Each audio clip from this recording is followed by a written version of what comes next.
الشيطان الرجيم بسم الله الرحمن الرحيم وواعدنا موسى 30 ليلة وأتممناها ب10 فتم ميقات ربه 40 ليلة. حاضرین گرامی، اللہ تعالیٰ کی تعریف و توصیف کے بعد رسول اللہ صلی اللہ علیہ وسلم پر درود بھیجتے ہوئے آج ہم پارہ نمبر 9 اور پارہ نمبر 10 کا کچھ حصہ کی تفسیر کو سماعت کریں گے انشاءاللہ۔ حضرات گرامی، آج جو بات شروع ہوئی وہ یہاں سے شروع ہوئی کہ موسیٰ علیہ السلام نے بنی اسرائیل کے 70 سرداروں کو ساتھ لیا اور کوہ طور پر چلے گئے۔ موسیٰ علیہ السلام نے اپنا بھائی ہارون علیہ السلام کو اپنا جانشین متعین کیا اور کہا کہ کہیں ایسا نہ ہو کہ میری عدم موجودگی میں یہ لوگ یعنی بنی اسرائیل پھر بت پرستی شروع کر دیں، لہذا اس کا خاص خیال رکھنا۔ لیکن جب کوہ طور سے یہ واپس آئے تو اس نے دیکھا کہ ان کا بھائی ہارون علیہ السلام کے سامنے ہی بچڑا کو پوجا جا رہا ہے۔ مارے غصے کے موسیٰ علیہ السلام نے تختیوں کو رکھ دیا اور ہارون علیہ السلام کے سر کے بال کو اور داڑھی کو پکڑ کر کے گھسیٹنا شروع کیا کہ میں نے ایک ذمہ داری دی تھی، اس ذمہ داری کو تم نے نبھایا نہیں، ادا نہیں کیا۔ اب ہارون علیہ السلام کہہ رہے ہیں، اے میری ماں کا بیٹا، آپ جو ہے دشمنوں کو مت ہنسائیے۔ میں نے منع کیا تھا، قریب تھا کہ یہ لوگ مجھے ختم کر دیتے، قتل کر دیتے، لہذا میں نے انہیں چھوڑ دیا۔ اب موسیٰ علیہ السلام کو یقین ہو گیا کہ ہارون علیہ السلام کی غلطی نہیں ہے، فوراً چھوڑ دیے اور اللہ تعالیٰ سے دعا کرنے لگے، رب اغفر لی ولاخی وادخلنا فی رحمتک وانت ارحم الراحمین۔ اے ہمارے پروردگار، تو ہمیں اور ہمارے بھائی کو اپنی رحمت میں داخل کر، تو بہت زیادہ رحم کرنے والوں میں رحم کرنے والا ہے۔ یہاں پر ایک چیز ہمیں تو یہ معلوم ہوتی ہے کہ جب اپنے لیے مغفرت کی دعا کرتے ہیں، اپنے مسلمان بھائی کے لیے بھی مغفرت کی دعا کریں۔ غالباً ترمذی کی روایت ہے، نبی علیہ السلام نے بیان فرمایا، جو شخص اپنے لیے اور مسلمانوں کے لیے مغفرت کی دعا کرتا ہے تو ہر ایک کے بدلے میں اللہ تعالیٰ ان کو نیکیاں عنایت کرتا ہے، ایک ایک نیکی۔ دعا کیا ہے؟ اللہم اغفر للمسلمین والمسلمات والمؤمنین والمؤمنات احیاء منہم والاموات۔ چھوٹی سی دعا۔ اب اس دعا کے پس منظر میں آپ سے پوچھنا چاہوں، کتنے لوگ مرے ہیں؟ نہیں معلوم؟ اچھا، ہر ایک کے بدلے میں ایک ایک نیکی ملے گا۔ کتنے لوگ باحیات ہیں مسلمانوں میں؟ قریب 180 کروڑ، پوری دنیا میں 180 کروڑ کے قریب مسلمان زندہ ہیں۔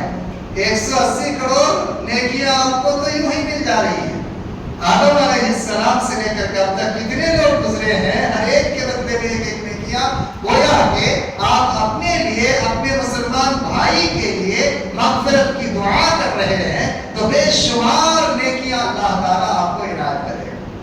کتنی نیکیاں ملے گی اللہ رب العزت ہی جانتا ہے، اس کا کوئی کاؤنٹنگ نہیں کر سکتا ہے۔ موسیٰ علیہ السلام اپنے لیے بھی، اپنے بھائی کے لیے بھی دعا کر رہے ہیں۔ پھر حضرت موسیٰ علیہ السلام کا مزید واقعہ بیان ہوا کہ موسیٰ علیہ السلام بنی اسرائیل سے بات چیت کر رہے ہیں. بنی اسرائیل موسیٰ علیہ السلام سے گزارش کر رہے ہیں اور کہہ رہے ہیں کہ موسیٰ علیہ السلام جب آپ تھے اس وقت بھی اور آپ سے پہلے بھی ہماری حالت کیا رہی؟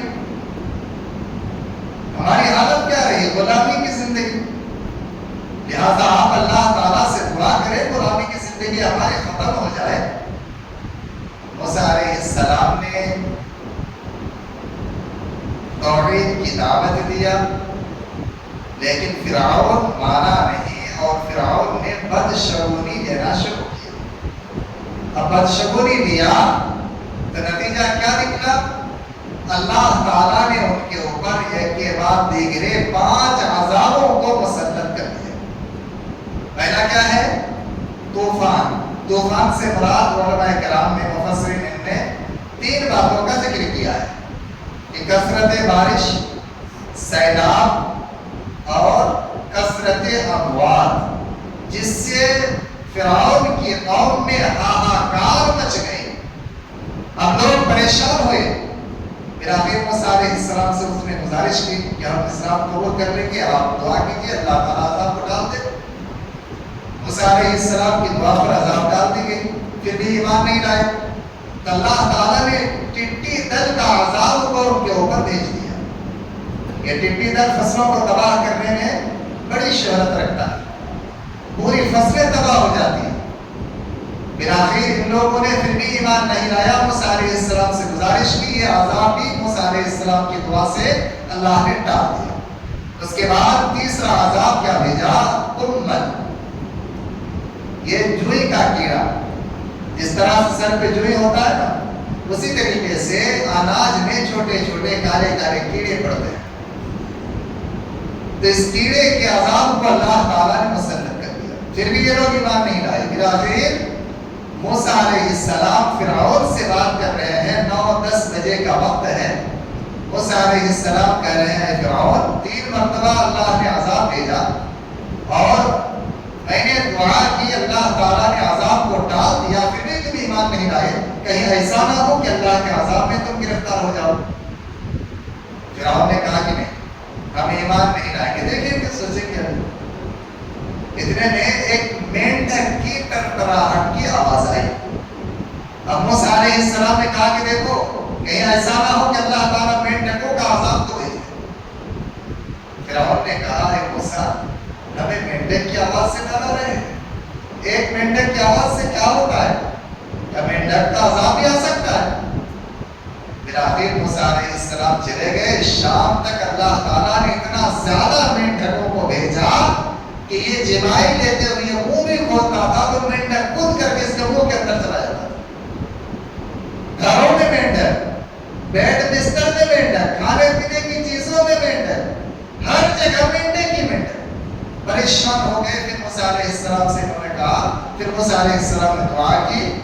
اللہ تعالیٰ نے عذاب تو ٹال دیا لیکن فرعون اور قبطی قوم یہ ایمان نہیں لائی.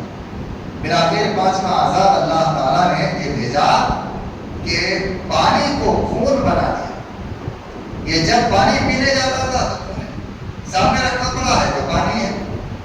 بعض مفسرین کرام نے لکھا کہ نکسیر کی بیماری میں اللہ تعالیٰ نے مبتلا کر دیا. ناک سے جو خون نکلتا ہے، نکسیر پھوٹتی ہے، اس بیماری میں مبتلا کر دیا. بلاخر یہ لوگ ایمان نہیں لائے اور موسیٰ علیہ السلام کی دعا سے یہ لوگ نجات پا گئے. پھر اس کے بعد آگے اللہ رب العزت نے کئی اہم چیزوں کا تذکرہ کیا اور ان چیزوں کا تذکرہ کرتے ہوئے اس بات کو واضح کیا کہ بنی اسرائیل پر سنیچر کا دن مچھلی کا شکار کرنا یہ ممنوع نہ کرا. حضرت داؤد علیہ السلام پر تورات کو، انجیل کو اللہ تعالیٰ نے نازل کیا تھا نا، زبور کو، معاف کیجیے گا، زبور کو نازل کیا تھا نا. تو داؤد علیہ السلام کی آواز اتنی پیاری تھی کہ جب جب یہ زبور کو پڑھتے تھے چڑیاں رک جاتی تھی اور مچھلیاں سمندر کے کنارے آ جاتی تھی. اینا اس بستی کا نام ہے جہاں پر یہ عذاب آیا تھا. مفسرین کرام نے کئی ناموں کا ذکر کیا، بعد میں لکھتے ہیں کہ اینا یہ زیادہ مشہور ہے. تو یہ لوگ جب سنیچر کے دن نماز پڑھتے تھے اور زبور کی تلاوت کرتے تھے تو مچھلیاں بہت زیادہ نظر آتی تھی، لیکن بعض ایام میں نظر نہیں آتی تھی۔ اب ان لوگوں نے ہیلا بہانا شروع کیا کہ گڑھا کھود دیا، مچھلیاں گڑھا میں آ کر کے پھنس جاتی تھی، سنیچر کو نہیں پکڑ کر کے اتوار کو پکڑتے تھے اور کو مستی سے کھاتے تھے۔ اب لوگوں کا جو ماحول تھا، ایک قول کے مطابق لوگ دو حصوں میں بٹ گئے، ایک حصہ کہ اللہ کی نافرمانی نہیں کرنا، اور ایک حصہ وہ لوگ اللہ تعالیٰ کی نافرمانی کرتے تھے۔ بعض قول کے مطابق 3 حصوں میں منقسم ہو گئے، کچھ لوگ برائی کرتے تھے، نافرمانی کرتے تھے، کچھ لوگ ان کو منع کرتے تھے، اور کچھ لوگ ایسے تھے کہ نہ ان کو منع کرتے تھے نہ برائی کرتے تھے۔ تو جو لوگ منع بھی نہیں کیے، برائی بھی نہیں کیے، ان لوگوں کو، اور جو لوگ اللہ کی نافرمانی کیے، سنیچر کے دن مچھلی کا شکار کیا ہیلا بہانا سے، اللہ تعالیٰ نے بندر بنا دیا۔ اب صبح ہو کر کے لوگ نماز پڑھنے کے بعد گئے، دیکھیں کہ کیا ہے، تو معلوم یہ ہو رہا ہے کہ پورے دروازے بند ہیں، دیواروں پر بندر کود رہا ہے، اور شکل و صلاحت سے نظر آ رہا ہے یہ فلاں ہے، یہ فلاں ہے، یہ فلاں کی بیوی ہے، یہ فلاں کی بیٹی ہے، یہ فلاں کا بیٹا ہے، یہ فلاں کا گھرانہ ہے، یہ ساری چیزیں نظر آ رہی تھی۔ اللہ تعالیٰ کی ایک نافرمانی کیا، اللہ تعالیٰ نے زہریل بندر بنا دیا، اس کا اللہ تعالیٰ نے ذکر کیا۔ میں اگر آپ سے یہ پوچھوں کہ اللہ تعالیٰ نے ان واقعات کو کیوں بیان کیا، یہ ہمارے لیے نشان عبرت ہے۔ اس طرح کی اللہ کی نافرمانی نہیں کرنا، ہیلا بازی نہ کرنا، یہ تمہارے لیے درست نہیں ہے۔ پھر آگے اللہ رب العزت نے عہد الست کو بیان کیا۔ عہد الست، آدم علیہ السلام نے اللہ سے دعا کی، پروردگار عالم میں اپنی ضروریت کو دیکھنا چاہتا ہوں، پیٹھ کے دائیں طرف سے جنتی روحوں کو اور پیٹھ کے بائیں جانب سے جہنمی روحوں کو اللہ نے نکالا، اور عالم ارواح میں تمام روحوں کو رکھا، اور آدم علیہ السلام کے سامنے پوری اولاد سے آدم کے اللہ تعالیٰ نے وعدہ دیا، کہا الست بربکم، کیا میں تمہارا پروردگار نہیں ہوں؟ قالوا بلی، تو تمام روحوں نے کیا کہا، کیوں نہیں کیا، ہمارے پروردگار ہے۔ تو اللہ تعالیٰ نے کئی باتیں دی تھی کہ دیکھو دنیا کے اندر ہم بھیجیں گے، اللہ کے علاوہ کسی اور کی عبادت نہ کرنا، پرستش نہ کرنا۔ اب یہاں پر سوال یہ پیدا ہوتا ہے کہ وہاں پر ہماری آپ کی وجہ بھی تو تھی کہ ہمیں آپ کو وہ باتیں تو یاد نہیں ہیں، یاد ہے؟ وہ تو عالم ارواح کی باتیں یاد نہیں ہیں، لیکن آپ ذرا بتائیے کہ عالم آب و گرد جس میں ہم اور آپ ہیں، کیا اس عالم کی باتیں بھی آپ کو یاد نہیں ہیں؟ کیسے؟ آپ جب پیدا ہوئے تھے، ہم جب پیدا ہوئے تھے، ماں کی گود میں تھے، باپ کی گود میں تھے، چھوٹا سا بچہ، کیا اس وقت کی باتیں ہمیں یاد ہیں؟ نہیں ہے، لیکن ہماری پرورش و پرتاب جو ہمارے والدین نے کیے، ان کو تو پوری باتیں یاد ہیں کہ تم بچپن میں ایسا تھے، ایسا کرتے تھے، ایسا کرتے تھے، یہ چیزیں تھی، وہ چیزیں تھی، ہے نا؟ تو اس دنیا ہی کی بات ہمیں یاد نہیں ہے، تو اس دنیا کی باتیں ہمیں کیوں کر یاد ہو سکتی ہے؟ آگے اللہ رب العزت نے کہا کہ وہ لوگ جو عقل رکھتا ہے، دل و دماغ رکھتا ہے، آنکھ رکھا ہوا ہے، باوجود اس کو حق کو جاننے کی کوشش نہیں کرتا، تو یہ جانوروں سے بھی بدتر ہے۔ پھر آگے اللہ رب العزت نے قیامت کی باتوں کو بیان کرتے ہوئے مزید باتوں کا تذکرہ کیا اور کہا کہ اللہ رب العزت کا دوست وہ ہے جو اللہ رب العزت سے اللہ تعالیٰ کے احکام و فرامین پر عمل کرتا ہے، اور خاص کر کے قرآن پر عمل کرتا ہے۔ پھر اس کے بعد سورہ انفال شروع ہوتا ہے۔ انفال کا معنی ہوتا ہے کہ وہ مال جو میدان جنگ میں لڑائی سے یا بغیر لڑائی سے حاصل ہوا ہو، اس کو انفال کہتے ہیں۔ اگر لڑائی کے ساتھ حاصل ہوا ہو تو انفال کہیں گے۔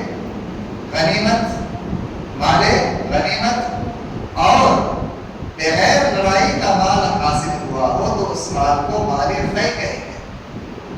دونوں چیزوں کو ملا کر کے انفال کہا جاتا ہے۔ اس میں اللہ رب العزت نے مومنوں کی کچھ اوصاف کو بیان کیا، پھر اس کے بعد اللہ تعالیٰ نے غزوہ بدر میں جو فرشتوں کو نازل کیا اس کے بارے میں تذکرہ کیا کہ غزوہ بدر میں اللہ تعالیٰ نے مدد کے لیے فرشتوں کو نازل کیا. پھر آگے اللہ تعالیٰ نے اس بات کو واضح کیا کہ نبی صلی اللہ علیہ وسلم آپ نے جو پھینکا تھا حقیقت میں وہ آپ نے نہیں پھینکا، اللہ تعالیٰ نے پھینکا تھا. بات کیا تھی کہ نبی صلی اللہ علیہ وسلم اپنے خیمے سے نکلے، ایک مٹھی مٹی لیے اور آپ نے کہا شاہد الوجوہ، اور مٹی کو آپ نے پھینک دیا. 1000 کی تعداد ہے قریب قریب، ہر ایک کے چہرے پر اللہ تعالیٰ نے اس ایک مٹھی مٹی کو پہنچا دیا. تو اللہ تعالیٰ نے اسی بات کو کہا کہ دیکھو حقیقت میں وہ آپ نے نہیں پھینکا، حقیقت میں وہ اللہ تعالیٰ نے پھینکا ہے. پھر آگے اللہ رب العزت نے اس چیز کو واضح کیا کہ دیکھو بال بچے جو ہیں مال و دولت ہیں یہ آزمائش کے ذریعہ ہیں، اور اس کو اللہ اس کے احکام کے مطابق اگر آپ رکھے ہوئے ہیں تو پھر یہی چیز اجر عظیم کی باعث ہے. پھر آگے اللہ رب العزت نے مزید چیزوں کو واضح کیا اور کہا کہ دیکھو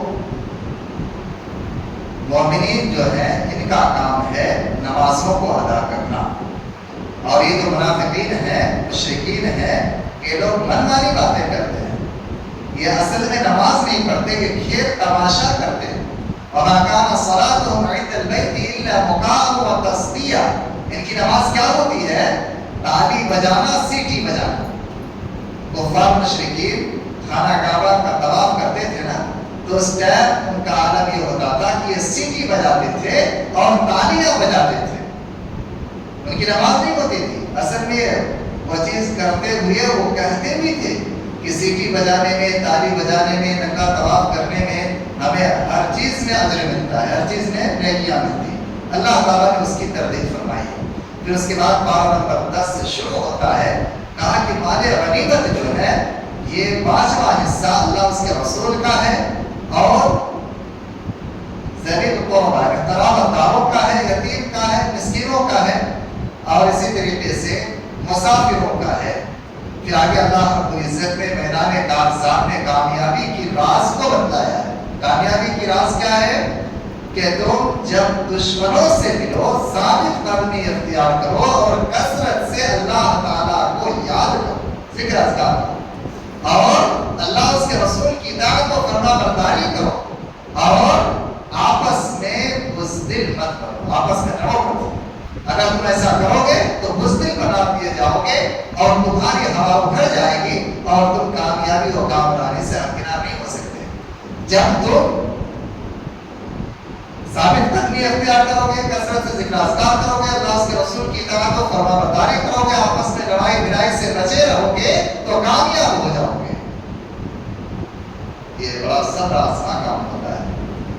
پھر آگے اللہ رب العزت نے مزید چیزوں کا تذکرہ کرتے ہوئے نبی صلی اللہ علیہ وسلم پر ایک احسان عظیم جو ہے اس کا ذکر کیا ہے کہ اللہ کے رسول دین اسلام کے ذریعے سے ہم نے مسلمانوں کے درمیان الفت اور محبت کو ڈال دیا ہے. اگر آپ زمین آسمان بھر کر کے مال خرچ کرتے اور ان کے دلوں کو ملانا چاہتے تو ہرگز ملا نہیں سکتے تھے. یہ قبیلہ اوس اور قبیلہ خزرج، یہ دو قبیلے ہیں نا انصار کے، بڑا مشہور ہیں. یہ دونوں قبیلے کے لوگ آپس میں لڑ رہے تھے. کس بات سے لے کر کے؟ ایک قبیلے کا اونٹ چھوٹ گیا، باندھا ہوا تھا، چھوٹ گیا، اور دوسرے قبیلے کے باغ میں جا کر کے شترمرغ کا انڈا کو پھوڑ دیا.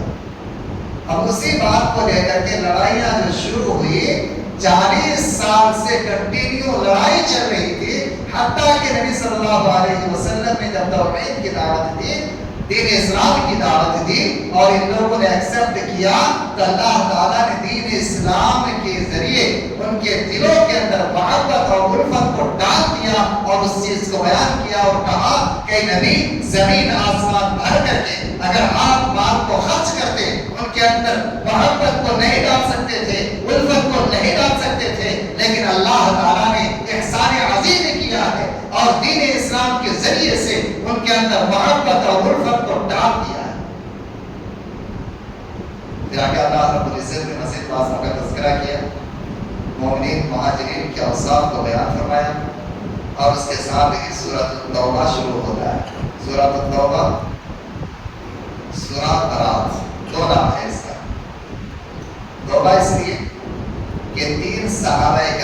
پیچھے رہ گئے تھے جنگ سے، رسول اللہ صلی اللہ علیہ وسلم نے ان کا معاملہ کو پیچھے چھوڑ دیا کہ اللہ تعالیٰ نے اگر معاف کیا تو ٹھیک ہے، جب تک اللہ تعالیٰ معاف نہیں کرے گا تو تمہارا لین دین سب کچھ بند۔ 40 دن جب ہوا تو ان کی بیویوں سے بھی ان کو الگ کر دیا گیا۔ البتہ مرارہ بن ربیع غالباً یہ صحابی تھے، وہ زیادہ عمر کے ہو گئے تھے تو ان کو اجازت تھی، البتہ صحبت اختیار کرنے پر پابندی تھی۔ تو ان لوگوں نے جو دعا کی، اللہ تعالیٰ نے ان کی دعا کو قبول کیا، ان کی توبہ استغفار کو قبول کیا اور ان کو بری کر دیا۔ اسی مناسبت سے یہ نام ہے سورۃ البراءۃ یا سورۃ التوبہ۔ اس سورہ میں اولاً اللہ تعالیٰ نے اس چیز کو بیان کیا کہ مشرکو، بس 4 مہینے تم کھا پی لو، مستی کرو، اس کے بعد پھر اقتدار اللہ اس کے رسول کے ہاتھ میں آنے والا ہے۔ پھر آگے اللہ رب العزت نے اس چیز کو واضح کیا کہ جو لوگ ایمان والے ہیں وہی لوگ نمازوں کو قائم کرتے ہیں، زکوٰۃ ادا کرتے ہیں، یہ تمہارے دینی بھائی ہیں۔ اور جو منافق ہیں یہ مسجدوں کو آباد نہیں کر سکتے، جو مشرک ہیں یہ آباد نہیں کر سکتے، ایمان والے ہی مسجدوں کو آباد کرتے ہیں۔ پھر آگے اللہ رب العزت نے غزوہ حنین کے تعلق سے بیان فرمایا۔ غزوہ حنین یہ قبیلہ حوازن اور قبیلہ ثقیف کے لوگ تھے جو کہ مکہ اور طائف کے بیچ میں آباد تھے۔ یہ لوگ تیر اندازی میں بڑی مہارت رکھتے تھے۔ نبی صلی اللہ علیہ وسلم صحابہ کرام گئے تو یہ لوگ اچانک تیروں سے حملہ کرنے لگے۔ صرف 100 آدمی نبی صلی اللہ علیہ وسلم کے ساتھ رہ گئے تھے، باقی پورے صحابہ کرام پیچھے بھاگ گئے تھے۔ ایک صحابی کا واقعہ آتا ہے کہ کپڑا کھل گیا، پہنا ہوا ہے لنگی کھل گئی، لنگی کو پکڑ لیا اور دوڑ رہے بھاگ رہے، ڈر سے دوڑ رہے بھاگ رہے۔ بھائی کیا ہوا تو بھاگ رہے؟ پوچھو مت، ان لوگوں کا تیر جو ہے اس طرح سے آ رہا ہے گویا کہ چڑیا آسمان اڑ رہی ہے، چڑیوں کا جھنڈ ہے، یہ عالم تھا۔ ایسے عالم میں بھی نبی صلی اللہ علیہ وسلم وہاں پر ڈٹے تھے۔ 100 صحابہ کرام آپ کے ساتھ تھے۔ آپ صلی اللہ علیہ وسلم کہہ رہے تھے انا نبی لا کذب انا عبد المطلب، کہ میں نبی ہوں، میں کوئی جھوٹا نہیں ہوں اور میں مطلب کا بیٹا ہوں۔ حضرت عباس رضی اللہ تعالیٰ عنہ آپ جس جانور پر سوار تھے لگام کو پکڑے ہوئے تھے اور کہہ رہے تھے اللہ کے رسول آپ صبر سے کام لیں۔ یہ حضرت عباس رضی اللہ تعالیٰ صحابہ کرام، نبی صلی اللہ علیہ وسلم نے آواز لگائی، اے مسلمانوں تم کہاں جا رہے ہیں؟ اللہ کے رسول یہاں ہے، آؤ آگے بڑھ کر کے آؤ۔ صحابہ کرام نے آپ صلی اللہ علیہ وسلم کی آواز کو سنا اور ادھر سے پلٹ کر کے جو آئے اور دوبارہ جو حملہ کیا تو پوری قوم کو شکست پاس دیا۔ قبیلہ حوازن بھی، قبیلہ بنو ثقیف بھی، مال دولت، ان کے بکریاں، ان کے اونٹ اور ساری چیزوں کو چھوڑ کر کے چلے گئے۔ نبی صلی اللہ علیہ وسلم نے ان چیزوں کو جو تقسیم کیا تو ایک ایک آدمی کو اتنی زیادہ بکریاں دے دیا کہ وہ بھی بھر کر کے بکریاں ہی بکریاں۔ اب یہ صحابی اس وقت ایمان تو نہیں رہے، لے کر کے جا رہے ہیں، اب لوگوں سے کہہ رہے ہیں تم لوگ اسلام قبول کر لو۔ محمد صلی اللہ علیہ وسلم اتنا دیتے ہیں کہ اس کو اپنی فکر نہیں ہے، لوگوں کی فکر ہے۔ اور ان چیزوں کو دیکھ کر کے بہت ڈھیر سارے لوگ اسلام قبول کر لیے۔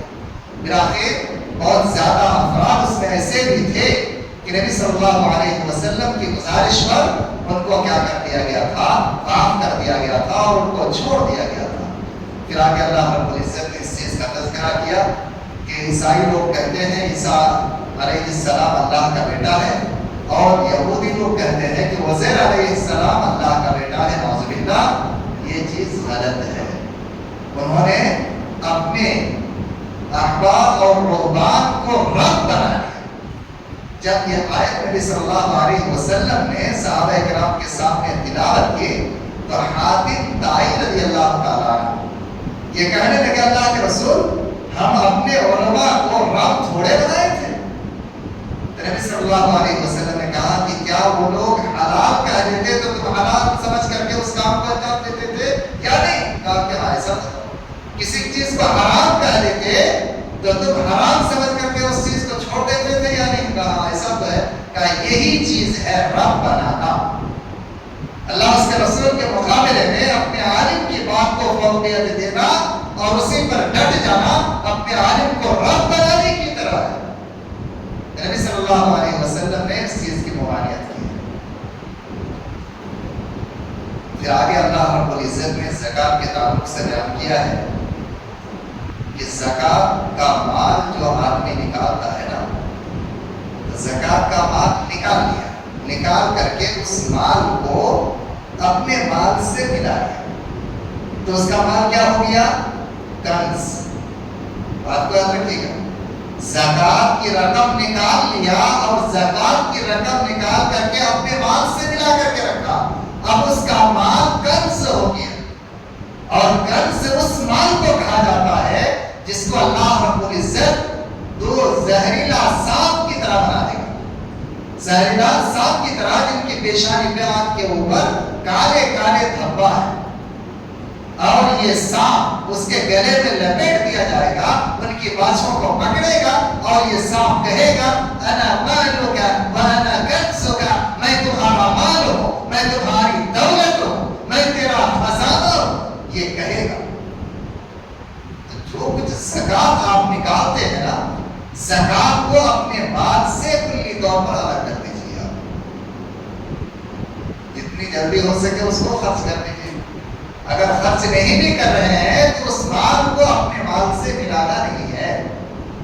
پھر اس کے بعد مہینوں کی تعداد اللہ کے پاس 12 ہے، جس دن سے اللہ تعالیٰ نے زمین و آسمان بنایا. پھر آگے اللہ رب العزت نے اس چیز کو واضح کیا ہے کہ مہینوں کی ترتیب بھی اللہ تعالیٰ نے رکھی ہے. اللہ تعالیٰ نے رکھی ہے. جو لوگ مہینوں کی ترتیب میں آگے پیچھے کرتے ہیں تو یہ چیز کیا ہے؟ نسخی ہے. یہ چیز درست نہیں ہے. زمانہ جاہلیت میں لوگ کیا کرتے تھے؟ 3 مہینہ حرمت کا تھا پیدر پہ، ذوالقعدہ، ذوالحجہ اور محرم. 3 مہینہ پیدر پہ ہونے کی وجہ سے یہ لوگ لوٹ گھسوٹ مار پیٹ اور چوری ڈکیتی نہیں کر سکتے. تو یہ لوگ محرم کی جگہ پر سفر کا مہینہ بناتے تھے، سفر کی جگہ پر محرم کا مہینہ بناتے تھے. تو اللہ تعالیٰ نے اس چیز کو حرام قرار دیا کہ نہیں، جو ترتیب ہے ترتیب کے حساب سے ہی چلنا ہے. یہاں تک الحمدللہ بات مکمل ہو گئی. انشاءاللہ العزیز مزید باتیں جو اگلے دروس میں ہمارے سامنے ہوں گی. اللہ تعالیٰ سے دعا ہے پروردگار عالم تو ہمیں ان باتوں کو بھی اور قرآن کی ان باتوں کو بھی سمجھنے اور اس پر عمل پیرا ہونے کی توفیق عنایت فرما. قرآن حدیث کا صحیح فہم عنایت فرما. کفر اور شرک سے ہماری حفاظت فرما اور ہم سب کو اپنا عافیت نصیب فرما. آمین. سبحانک اللہم و بحمدک، اشہد